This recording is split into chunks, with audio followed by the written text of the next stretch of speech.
à البعثة البرلمانية. Donc on a visité trois zones d'activité. Donc il y a deux zones d'activité qui sont agréées également, comme je vous l'avais dit. Il y a une zone qui a été créée d'elle-même donc par des investisseurs potentiels. Ils se sont érigés en, comment dirais-je, ils ont érigé leurs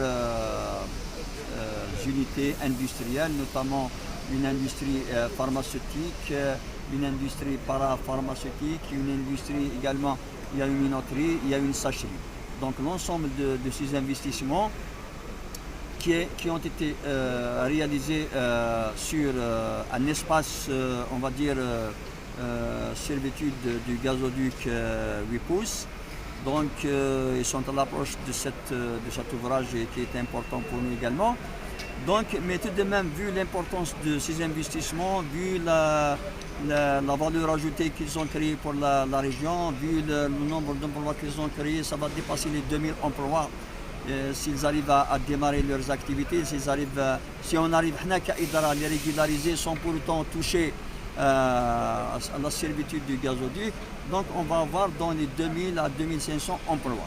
Ça pour la région de Ouarkhet. On passe maintenant à une zone d'activité qui n'est pas loin de cet endroit, c'est la zone d'Azazga. C'est une zone qui est installée sur une superficie de 34 hectares. Donc il présente beaucoup d'opportunités pour le développement.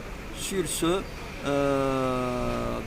nous avons demandé pour la mettre à niveau une somme, une enveloppe financière de 1,4 milliard de dinars pour la mettre à niveau. Cette zone, vu les opportunités qu'elle présente, donc ça va nous rapporter un plus pour la région, notamment pour le développement économique de la région et de la wilaya. On passe à une deuxième zone, elle est potable, donc c'est une zone qui est viabilisée partiellement. Donc dernièrement, il y avait des problèmes avec les riverains à cette zone qui ont empêché la réalisation, la mise en place de 9 projets. Donc, alhamdoulilah, on a pu régler ce problème et ce par la levée des contraintes. Donc on a installé ces investissements et vont démarrer, Inch'Allah, la réalisation de projets. Donc environ 8 projets qui vont être installés et qui vont s'ajouter aux projets d'investissement qui sont nombreux dans notre wilaya. Et merci.